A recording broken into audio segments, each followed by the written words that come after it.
Bonjour à tous et à toutes. On avait fait quelques vidéos déjà sur YouTube.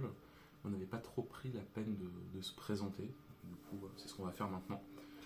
Donc moi, je suis Julien Ménétrier. C'est moi du coup qui ai conçu le système de jeu et qui ai écrit l'univers de Singularité 2501.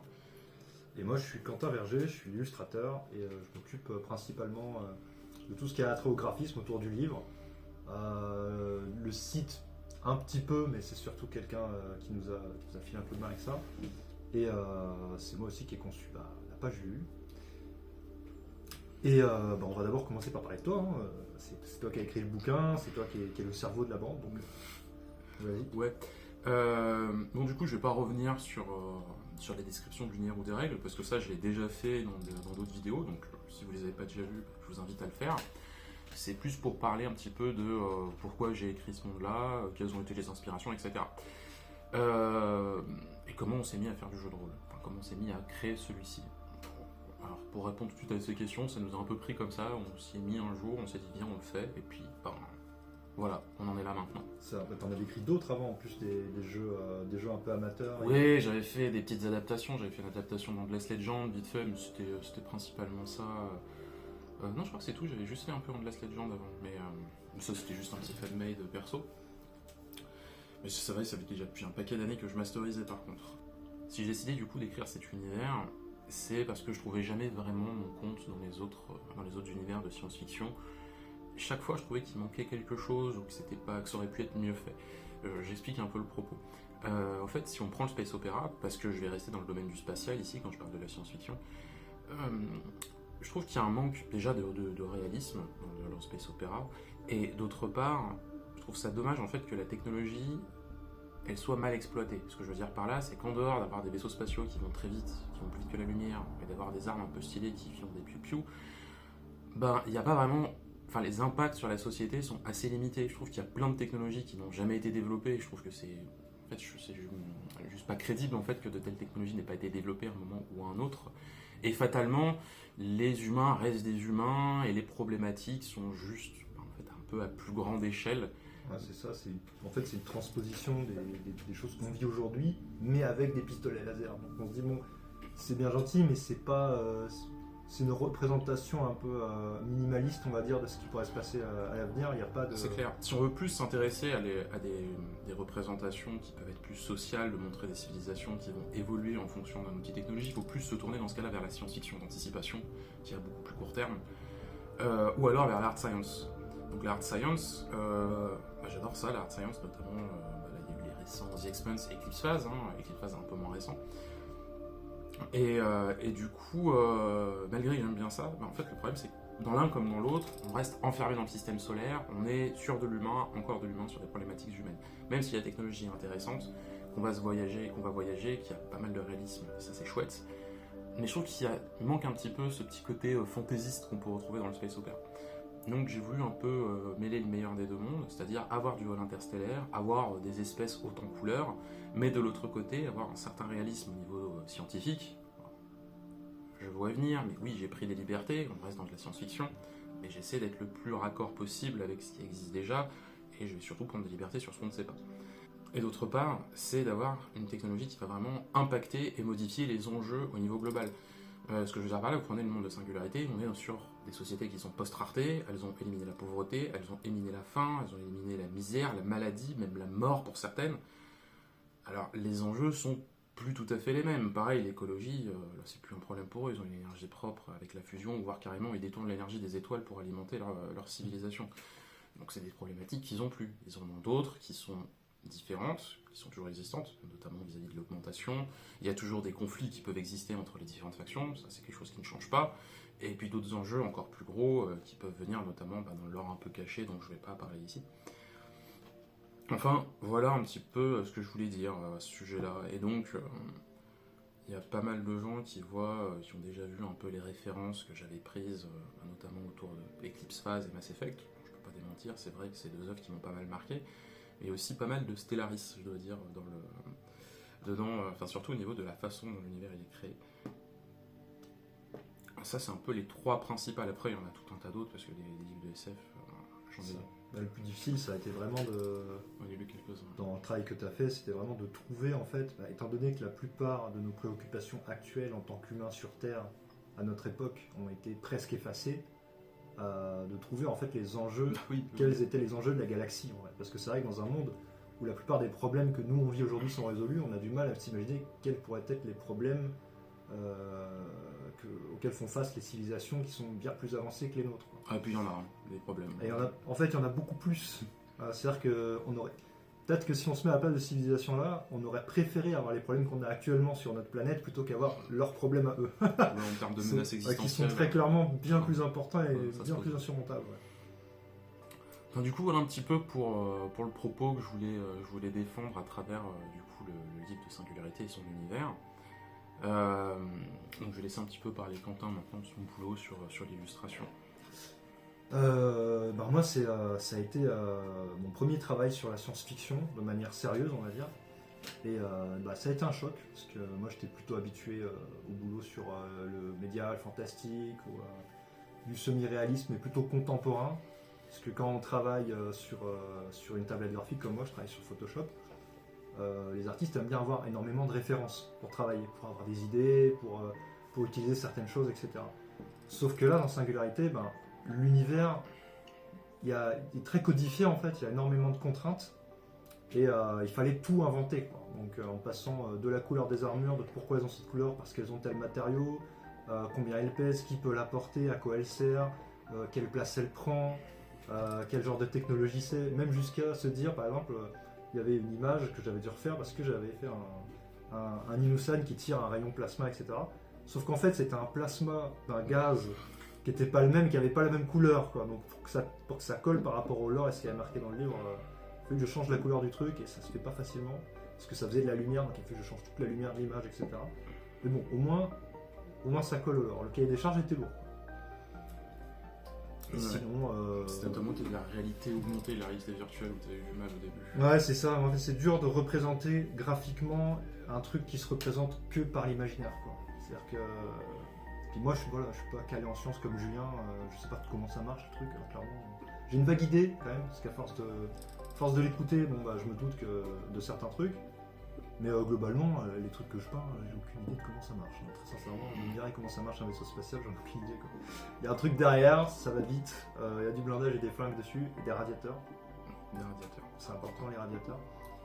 Et sinon, non, c'était cool. Après, c'est des boulots qui demandent beaucoup de temps. Hein. Les images, j'ai passé 4 ans, quoi. 4 ans à faire les images. Il y en a une centaine à peu près dans le livre, sans compter le kit d'initiation et le trailer. Si vous n'avez pas vu le trailer, normalement il est affiché sur le Ulule, je pense que tout le monde l'a vu. Alors ça, au début on s'est dit, wow, c'est des images fixes, c'est des plans, etc. Ah non, c'est super dur à faire en vrai, c'est super giga dur. Mais bon, on était content de notre boulot à la fin. En plus, vous avez mis de la fausse 3D dedans. Ouais, on a utilisé pas mal d'IA en fait qui permettent de générer, faire en sorte que les trucs en 2D paraissent en 3D. C'est un peu compliqué, mais ça c'est pas mal. Puis du coup, ça rentre dans le thème de singularité, puisque l'utilisation de la technologie, tout ça. Donc, on va pas se priver après. Hein. J'en ai un petit peu maintenant au financement participatif. Donc là, aujourd'hui, on a dépassé les 80%. Si on est à 82 là actuellement, je crois, ouais. 83, je sais pas. Donc là, ça se présente sous les meilleurs auspices. On a passé le creux du milieu de financement où il y avait plusieurs journées de suite où on n'avait aucun pledge. Donc là, ça reprend, c'est chouette. Donc maintenant, pour parler un petit peu de ce qui va se passer après le financement, des mois qui vont venir, etc., de la réception, des contreparties, de leur fabrication et compagnie. Ouais, peut-être on va aussi voir si on ne va pas prolonger une fois qu'on atteint les 100%. Je le dirai après ça. Okay.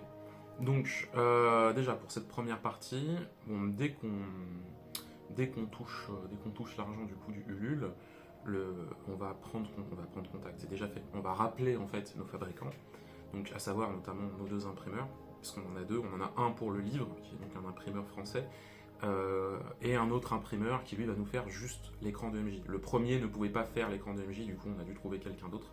D'ailleurs, merci au créateur d'Okimbo qui nous a dirigé vers le fabricant. Ça nous a bien aidé parce qu'on ne trouvait personne.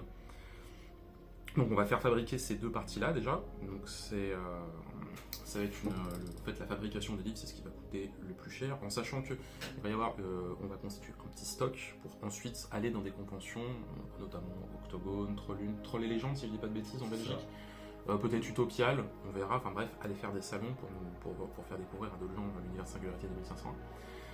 Et donc il va y avoir les autres contreparties que sont les dés, donc les dés là pour le coup on les achète. Et c'est pareil pour les météorites, en fait on a pris contact avec c'est une boutique d'astronomes qui vend des météorites. Donc c'est là-bas qu'on va aller prendre le petit certificat dedans qui dit que c'est bien une vraie météorite. Enfin ça c'est juste pour ceux qui ont pris le post-humain, donc pour l'instant 3 personnes si je dis pas de bêtises. Voilà, ça c'est pour le côté fabrication. Pour le côté réception, alors là du coup peut-être on va faire une petite prolongation en mi-janvier, parce qu'en fait il y a des gens qui sont un peu ric-rac parce que Noël approche, et que de l'autre côté il y a les boutiques qui sont dans cette même situation en fait, qui sont un peu frileuses en cette fin d'année et qui seraient plus motivées en fait à pledge en début de l'année prochaine. Donc on va peut-être prolonger mi-janvier, mais ça ira pas plus loin parce qu'après de toute façon ça servira à rien et puis faut bien qu'on lance la production à un moment ou à un autre. Dès que le financement il est terminé, c'est-à-dire que on a terminé, éventuellement prolongation comprise, dans la semaine qui vient, tous les pledgers vous recevrez l'e-book. Donc l'e-book version 0.9, c'est-à-dire qu'il manque quelques images, il est susceptible d'avoir encore quelques évolutions avant l'impression, mais comme ça vous aurez quelque chose à vous mettre sous la dent en attendant que le livre physique arrive. Si vous avez des retours à nous faire, c'est à ce moment-là que ce sera mieux de le faire, sinon on pourra encore modifier. On va prendre contact dans ce même temps avec l'imprimeur, qui du coup, on va avoir des échanges avec eux, parce que l'imprimeur, on va lui envoyer du coup les fichiers qui sont nécessaires à l'impression. Lui va nous envoyer une première maquette, on va devoir vérifier. S'il y a des erreurs, on lui dit où sont les erreurs, il les corrige, il nous renvoie une maquette. Bref, il va y avoir plusieurs échanges. Pour ensuite avoir le bon à tirer, et à partir de là, dès qu'on a le bon à tirer, on lance la production, et eh bien on reçoit les livres, et on vous les envoie. Et que dès qu'on reçoit le stock, en fait, dans la semaine qui vient, on s'occupe tout de suite des expéditions. C'est ça. Donc voilà pour le côté expédition et envoi. Bon, pour les météorites et les dés, là c'est encore moins problématique. Mais donc on va arriver à la dernière partie. Donc la dernière partie c'est un peu ce qui va se passer donc après du coup que vous ayez reçu votre livre, quel est le futur un peu du jeu, est-ce qu'on a prévu des choses. Alors oui. Tout d'abord, dès que les expéditions des livres seront faites, moi je vais commencer l'écriture régulière du Gal News, donc ce sera mensuel ou bimensuel, on verra, qui va un petit peu raconter les dernières nouvelles de la galaxie, donc notamment potentiellement les aventures des joueurs. Donc si vous êtes désireux de paraître dans le Gal News, envoyez-nous une petite histoire que vous avez faite dans l'univers vous-même ou que vous ayez joué en session, et si c'est chouette on la fera apparaître, comme ça vous pourrez avoir un impact sur l'évolution de l'univers. Et donc chaque numéro de Gal News fera avancer l'histoire de 6 mois. Et donc l'univers, en fait, il est voué dans le temps à se modifier. Il va y avoir des choses qui vont changer, il va y avoir peut-être des jeux d'alliance, des conflits qui vont apparaître. Il va également y avoir des nouvelles découvertes qui vont être faites, parce que la galaxie, il ne faut pas oublier qu'elle reste encore largement inexplorée, et qu'il y a encore pas mal de mystères qui ne sont pas résolus, même par les entités. Donc ça c'est pour le futur assez proche. Ensuite, on va essayer de faire des petits romans à côté, parce qu'en fait, vu qu'on a une boîte, en fait, on va en profiter pour également éditer d'autres livres. Donc, dans un premier temps, là, il y en a 2 que j'ai en tête, un qui est déjà écrit et l'autre qui est déjà largement avancé. Le premier n'étant pas dans l'univers de Singularité, le deuxième l'étant. Et donc ensuite, là, c'est pour le plus long terme. On va essayer de faire une nouvelle sortie, donc éventuellement des suppléments pour Singularité. Et plus tard, on verra si on se lance sur un nouveau jeu de rôle qui est autre. On en a déjà un en tête, mais il n'est pas prêt pour l'instant. Parce que ça demande une énorme quantité de boulot de faire un jeu de rôle. Donc déjà, on va commencer par celui-ci. On prend la température, on voit comment ça marche. Ensuite, on avise sur la suite. Mais nous, on espère tout cœur que c'est le début de l'aventure et qu'on va pouvoir poursuivre. Ça, surtout que tu as déjà écrit le supplément, il me semble. Le supplément, ouais. Partie, ouais. Ouais, il ne reste plus que les images à faire. Il est en cours de correction. Okay. Il y a encore de correction. Il n'y a pas encore d'équilibrage parce qu'il n'a pas été playtest. Enfin, il a été playtest vite fait, les nouvelles espèces, mais les nouvelles capacités, les nouveaux machins, les nouveaux arbres de compétences, ils n'ont pas été trop testés. Donc ça, faudrait un petit peu le passer à la moulinette pour voir s'il n'y a pas des grosses failles dedans qui cassent le jeu. Mais bon, je pense pas. Mais ouais, puis en plus ça rajoute pas mal de secrets sur l'univers. Donc encore un autre point, c'est à propos du coup des campagnes. Donc, parce qu'on a eu pas mal de retours de gens qui veulent des campagnes jouables. Et c'est vrai que nous, dans un premier temps, c'était pas trop ce qu'on avait prévu. Mais on a entendu ce que les gens nous ont dit. Le problème étant que les campagnes sont très très longues en termes d'illustration. En termes d'écriture, c'est pas encore la mer à boire. Ça se fait. Une fois que l'univers fonctionne, etc., ça va, on peut le faire en un temps raisonnable. Par contre, en termes d'image, il faut voir le temps que ça lui prend de faire une seule image. C'est des dizaines d'heures au bas mot. Il va falloir que je trouve un moyen un peu plus rapide peut-être. Donc, ce qu'on va éventuellement vous proposer, c'est des livres PDF de campagne, donc en e-book, on ne les sortira pas en physique, et avec peu d'illustrations dedans, quand même quelques images, histoire que ce soit un peu joli, mais du coup qui seront gratuits. Ils seront téléchargeables. Ce sera des campagnes gratuites téléchargeables sur notre site. Par contre, du coup, il y aura peu ou pas d'illustrations dans les campagnes. Ça dépendra de leur longueur. Au moins peut-être une première de couverture, histoire d'avoir une entrée en matière. Mais ça prendrait beaucoup trop de temps, on n'est que deux. Moi, je crois qu'on a à peu près fait le tour de ce qu'on voulait dire sur la création, sur le futur, sur le futur proche et lointain, devrais-je plutôt dire. Donc, je pense qu'on va arrêter la vidéo ici. Et je remercie tous nos backers qui ont déjà participé. Je remercie d'avance ceux qui nous rejoindront bientôt. Puis je vous souhaite une bonne exploration parmi les étoiles.